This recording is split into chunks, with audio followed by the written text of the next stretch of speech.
In the 19th century, there were banking crises every 6 years. And what supposedly bailed us out was the Federal Reserve, but then we had the worst banking crisis in history in 1930, or 1929 to 1933. So obviously that system didn't work. And we're still in this boom and bust cycle, and we're heading up. We've got a big boom that's heading up for another bust. I mean, as the wealth disparity gets bigger, as Thomas Piketty showed, then you're more like, then as soon as it gets too big, then you have another crash, and that's where we are. It's too big again. SDBullion.com is a high-volume physical gold, silver, and precious metal dealer. We are committed to being your trusted source for low-cost, highest quality investment-grade bullion products. Visit SDBullion.com for more information.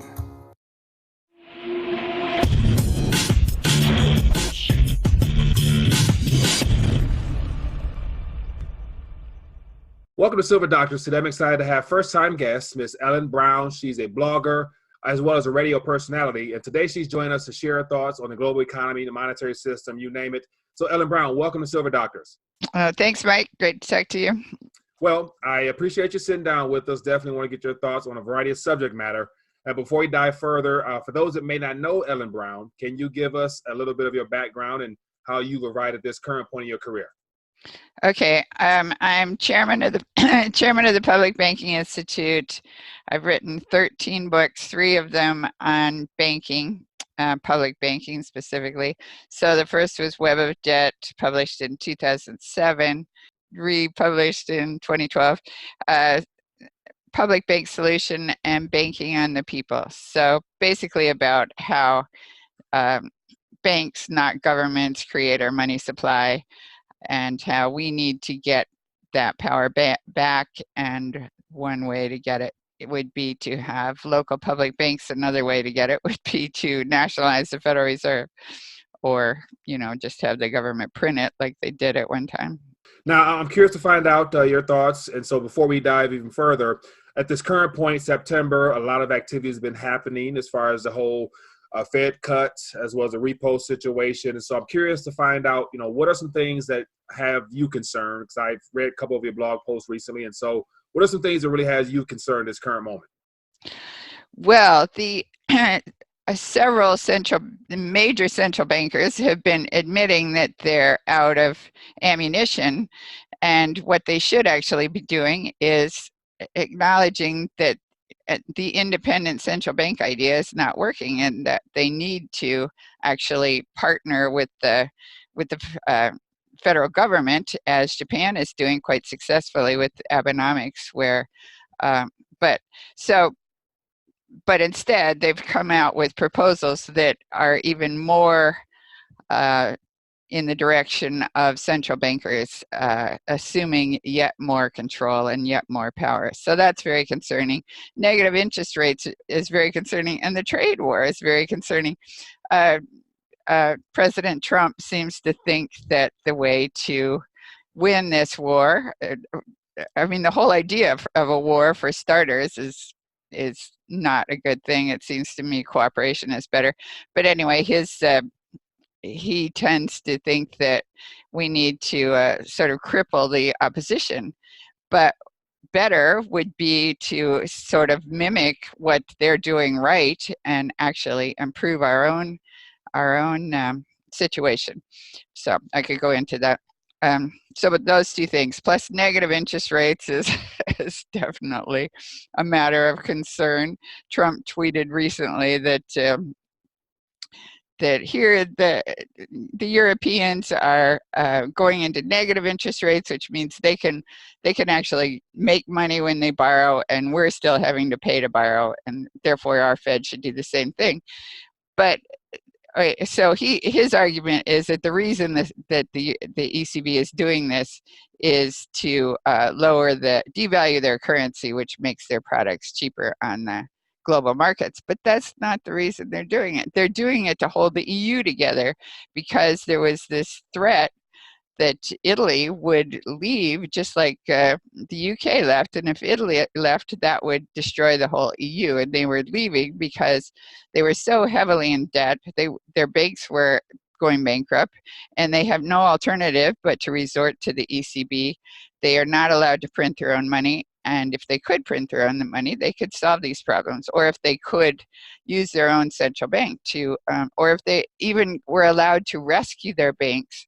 But under EU rules, they're supposed to do bail-ins first, which they tried, and they wound up with, well, one suicide of a man that pinned a note on his chest and said that that his bank had taken all 100,000 euros of his savings due to this bail-in. So obviously bail-ins don't work, and the bail-ins, just the threat of bail-in was driving people away. The idea was it was supposed to make the bank stronger, but what it did was people have pulled their money out of the banks, and therefore the banks have gotten weaker, and so the banks were verging on bankruptcy. So they had all those problems. Italy was threatening to leave. So by lowering the interest rate to below zero, the ECB just came out and said that they're going to restart their buying program where they buy sovereign debt. Well, sovereign, I shouldn't use the word sovereign because their countries are not really sovereign, but anyway, buy the debt of their countries. And so really what it is, it looks to me like a reparations program, like, okay, we seriously damaged you, but we're not going to admit to that. But here's what we'll do. We'll buy your debt and we'll actually pay you for the privilege. So we'll give you a little extra on top of that. So what they're basically doing is relieving the debt situation in Europe.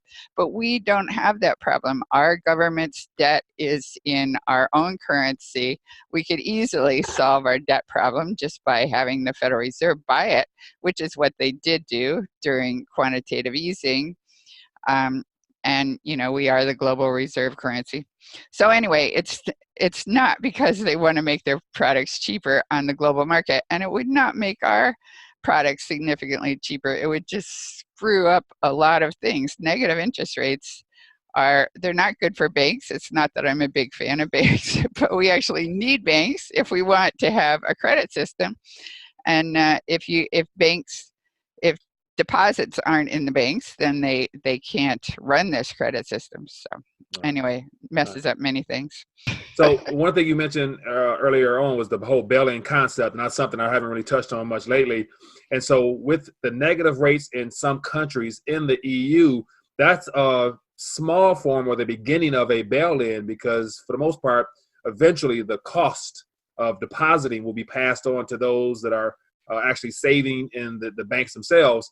So in your opinion, in regards to the whole situation in Europe, can you see that getting worse to where the negative rates increase to where more people decide to, withdraw their funds? Because I thought the whole point in lending to a bank was to receive a return in the form of interest, but that looked like it's gone.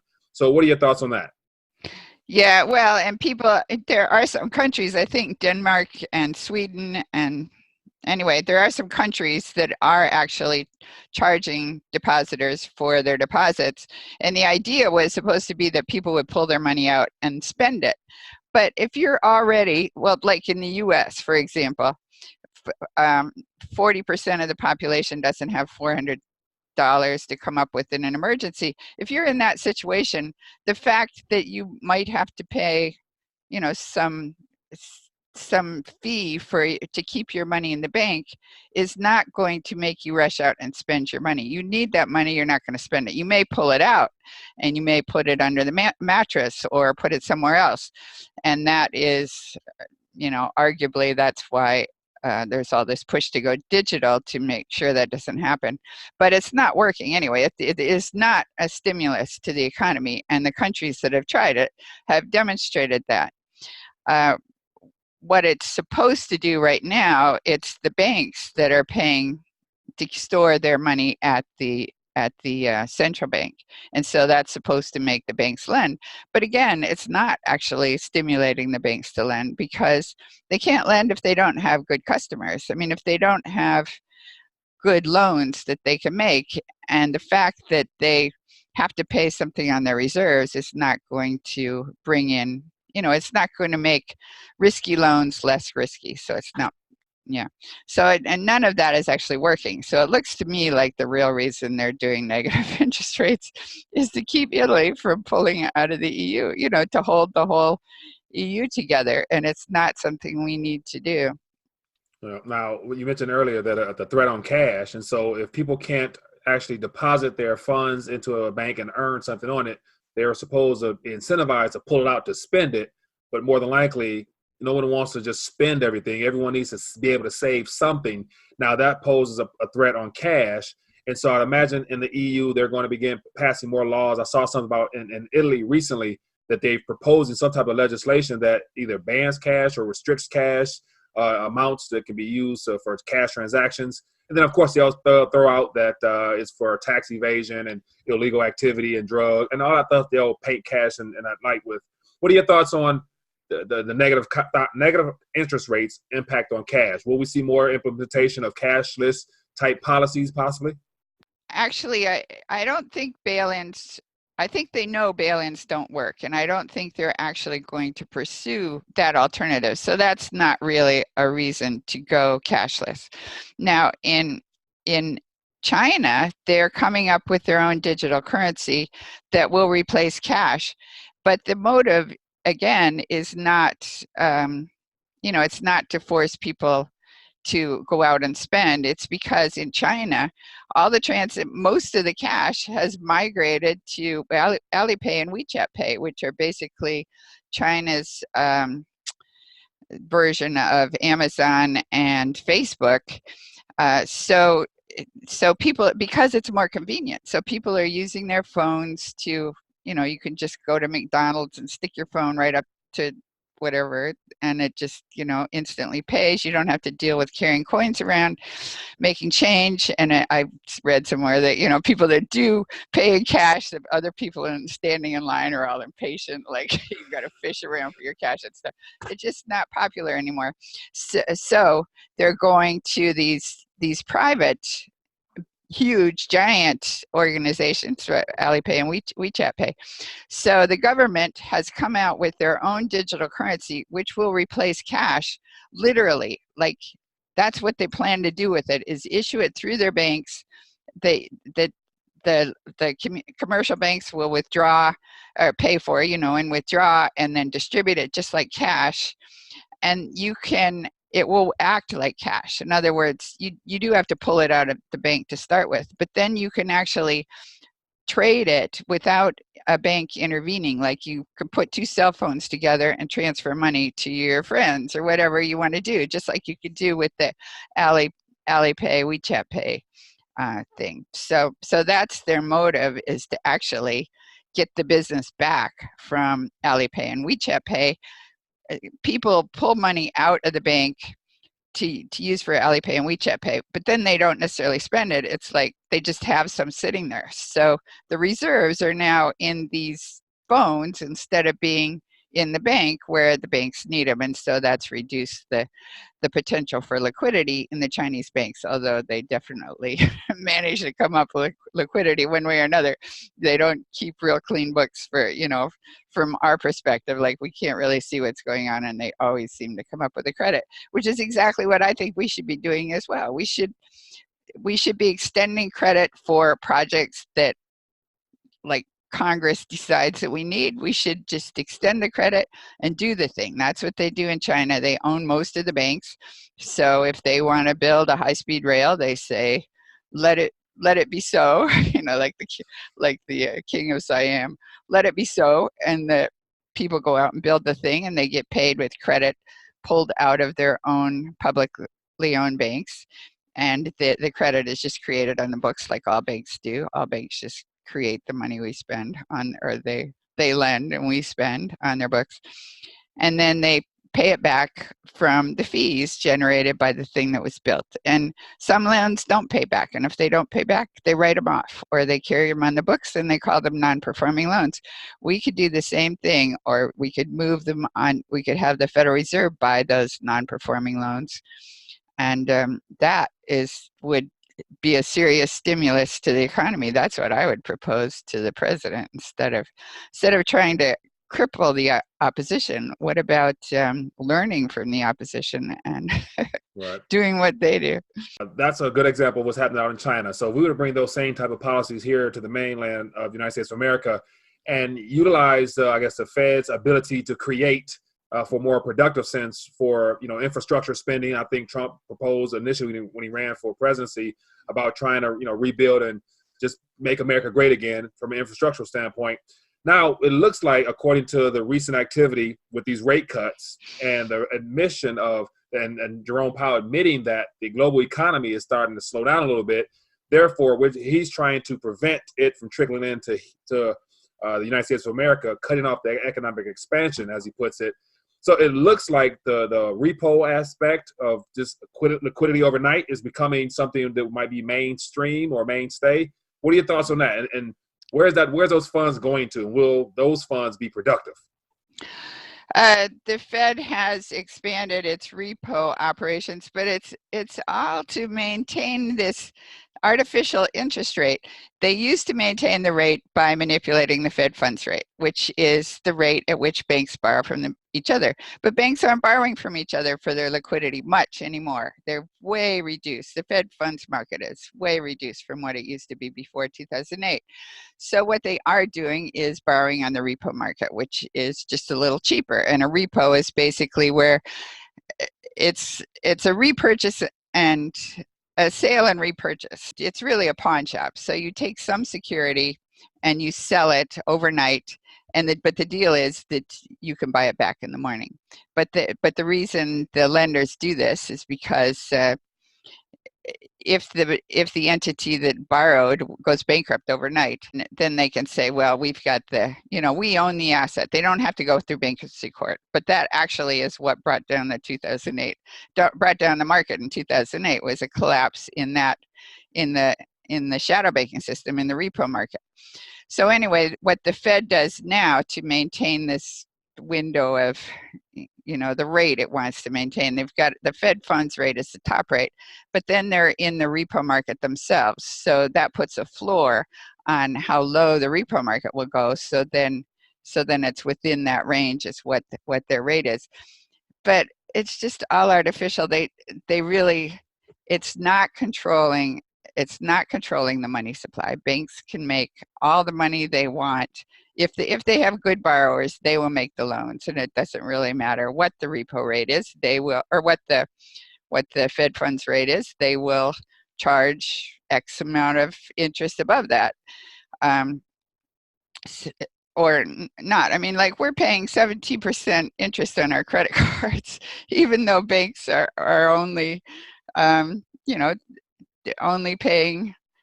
It's now like 2% on their to borrow from the Fed. So somebody's getting a huge spread, and they are not lending to businesses like they used to. Like I know. Why is that? Why is that, you think? I'm sorry to cut you off, but why is that, you think? Like, is that deliberate, or they are?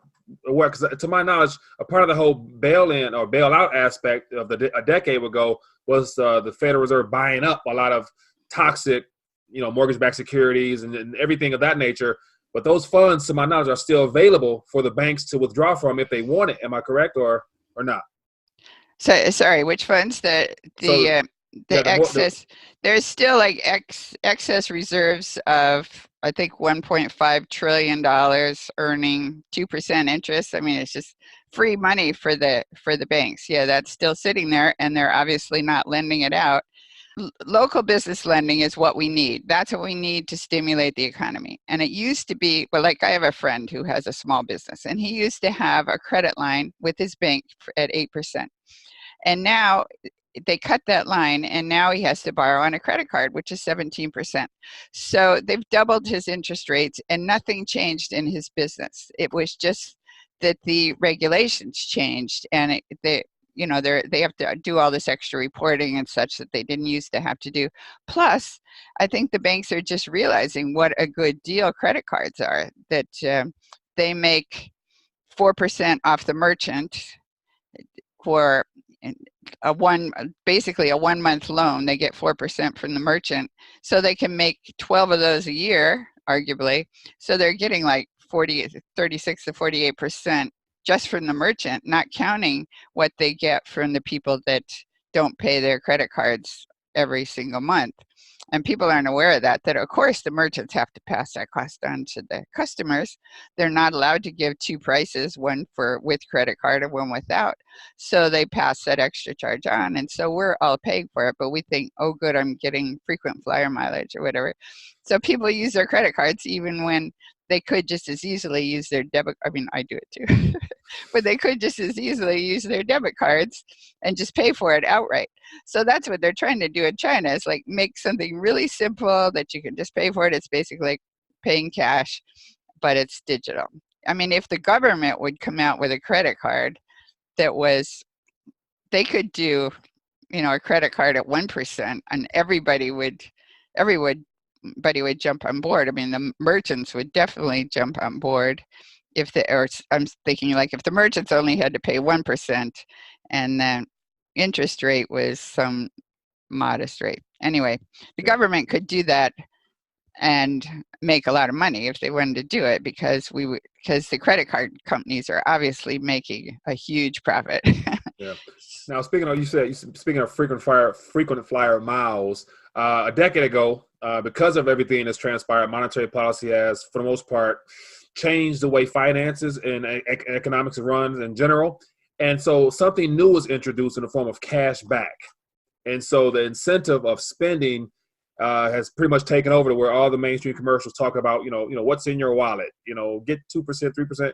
So do you see gimmicks like that continue to ramp up in the days ahead as interest rates continue to drop and they still try to incentivize people to either borrow or spend in general, even though a good portion of the population, as you mentioned earlier, are still in somewhat of a pinch, not having the disposable income available? Well, the reason credit card debt has gone up, I mean, I don't think it's because of the frequent flyer mileage or the cash back, but those are inducement. I mean, there's a certain fraud involved here, because what they're saying is, we'll give you cash back, but your merchant is going to pay a lot more if you use our credit card, and therefore he's going to have to raise his prices. So you're going to pay for your cash back overall. They're not telling you what there is a gimmick, and they're not telling you what it is. But the reason credit card debt has shot up is that people are funding their basic necessities with credit cards instead of just paying cash like they used to, because everybody's broke and everybody's heavily in debt. And part of the reason is just the nature of our money supply. Money is created by banks when they make loans. They always charge more than they put out there. So the debt is always bigger than the money supply. And if it's a long-term debt, they charge twice as much. Like interest can equal the principal. And so there's debt grows exponentially, whereas productivity grows linearly. So you necessarily have these booms and busts, and we're on our way to the next bust because people just can't support that much debt. But in the meantime, what they're doing to fill that gap between available money and the debt itself is to borrow at more interest, so creating yet more debt. All right. Our national debt at this current moment is 22 trillion, I think, or 23 last time I checked. I know the debt clock continues to spiral up, and it hasn't gone down. 22, I think, but I haven't looked lately. Who knows? Might have changed overnight. Exactly. So what that tells me is that we can only continue to try to spend, or the government can only try to spend their way forward. And so we have all the entitlements, we have all the unfunded liabilities, all those obligations that are coming due now as well as in the future. With this current banking model of credit expansion through borrowing, is this model sustainable? And you said we're coming down a home stretch. How does this play out, especially in this next economic downturn? Sorry. Yeah, well, it is sustainable, but we'd have to change the system. It's not sustainable the way we're doing it, which in the 19th century, there were banking crises every 6 years. And what supposedly bailed us out was the Federal Reserve, but then we had the worst banking crisis in history in 1930, or 1929 to 1933. So obviously that system didn't work, and we're still in this boom and bust cycle, and we're heading up. we've got a big boom that's heading up for another bust. I mean, as the wealth disparity gets bigger, as Thomas Piketty showed, then you're more like, then as soon as it gets too big, then you have another crash, and that's where we are. It's too big again. But what you could do, our original monetary system, if in ancient Mesopotamia, it lasted for 2,000 years, and they kept the same interest rate the whole time, 20% for merchants and 33% for farmers. So it was a huge interest rate, and still they sustained the system. And how did they do it? It was because they did bailouts all the time, jubilees, debt jubilees. So every time they'd have a new king, they would write off all the debt and start over, or when they'd win a war or something, they'd write off the debt. And that worked because the credit was actually coming from the temple, from the king, from the government, as it were. But we can't do that today because the credit is coming from private lenders. But what we could do, an alternative form of Jubilee, would be to put some more money out there.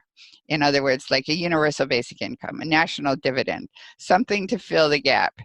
And what will happen first, it will not just drive up prices. What will happen first is that it will drive up supply. As you increase demand, producers will go out and produce more and meet the supply. So as supply and demand rise together, prices remain stable. And then it is alleged that when you hit full employment, that's the end. You can't go beyond that because you can't increase supply. But first of all, we're not at full employment, even though technically we are. We're clearly not. I mean, everybody. So let me ask you a question. Sorry to cut you off. And so just to hear the words full employment, maximum employment. So part of the mandate of the Fed is maximum employment and price stability. I'm not sure exactly how that relates to what's going on, because how can everyone be employed healthily, earning a living, when I think, according to the debt clock, a good 1/3 of the population is not underemployed, not employed, or no longer looking for work, so they're not counted. So right. That whole concept of full employment, elaborate on that more for me, please. Yeah, well, technically we're there because they say there's a natural rate of unemployment, people in between jobs. I think that's supposed to be 4%, and we're already there.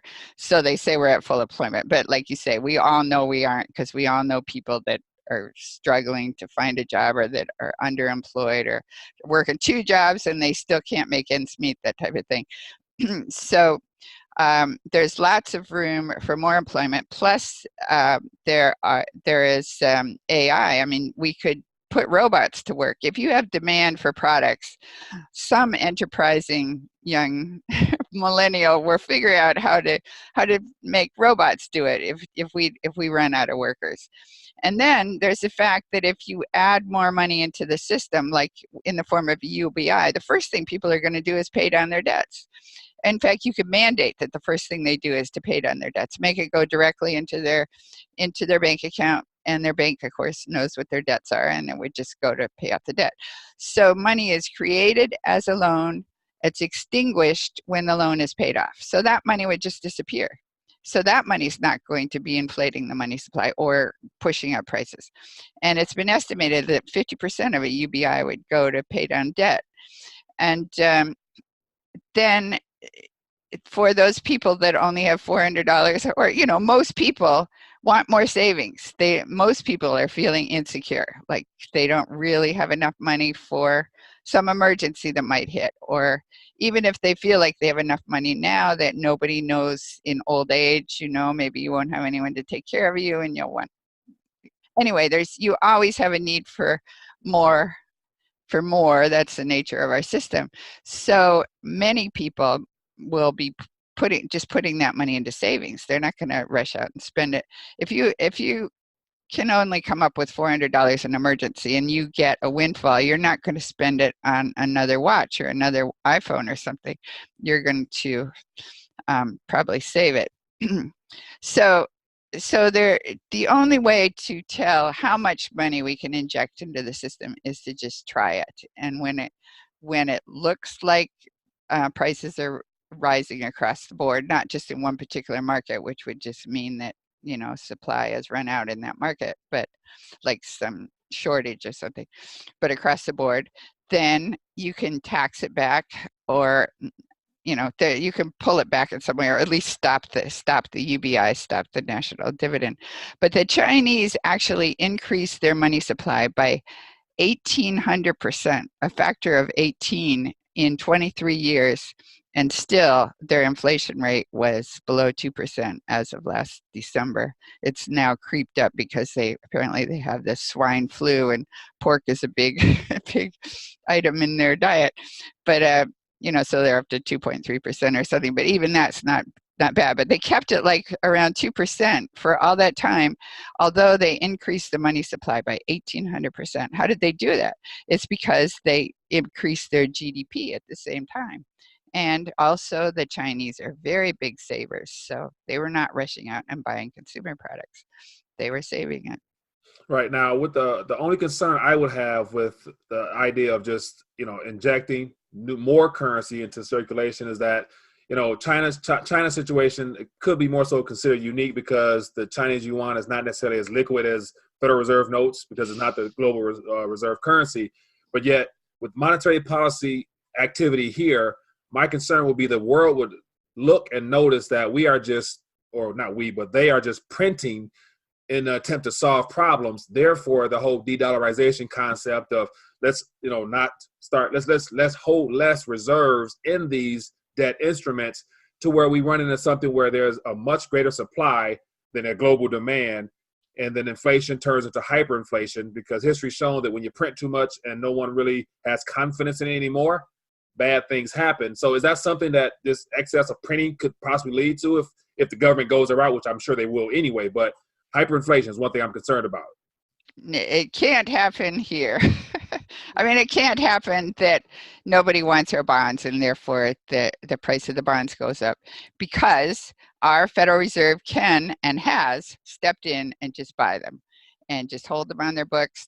They could rip them up if they wanted to. And if Congress and the central bank actually decided to work together, Congress could mandate that they do that. Or, they could agree that this is a good policy, this is going to work. And they've done it before. They did it with quantitative easing. They bought 1.7 trillion in mortgage-backed securities, which was basically bad debt. It was non-performing, hard to get rid of mortgages. So they bought them off the books of the banks and freed up liquidity for the banks. And they bought they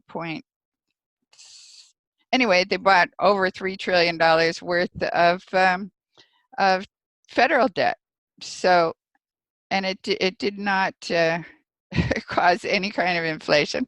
Now, the problem was they bought it from the banks, and the money went to the banks, and then the debt just sat on the Fed's books, and so it still counts in the federal debt. And theoretically, well, the Federal Reserve returns the interest to the Treasury. So in that sense, it's interest-free, which is great. That's how we should fund all our debt. Interest-free, just sell it to the Fed.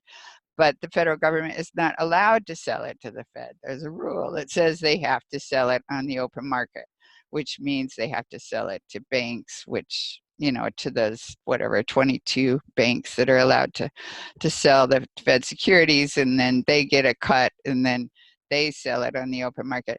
But if you're selling it on the open market, first of all, you actually aren't creating new money. It would actually be better for the federal government to borrow from banks directly, because then they would create new money, and that would actually stimulate the economy. They would be the borrowers that these banks are looking for, that would get the economy moving again. And if Congress feels, if we can't get a national dividend passed, there are so many things you could do the same way with, through the Federal Reserve, through the Federal Reserve's liquidity. Infrastructure, for starters. Everybody agrees we have a huge need for infrastructure, and nobody knows where to find the money. Medicare for all. It might cost the government, but it would save the people. We, the people, are paying more than anyone else in the world for medical care that is substandard relative to or certainly not. We're not getting the best care in the world. We don't have the longest life expectancies, et cetera. And we're paying way more than anyone else. So if the government picked up part of that tab so that we didn't have to, that would free up a lot of people to work and to do other productive things.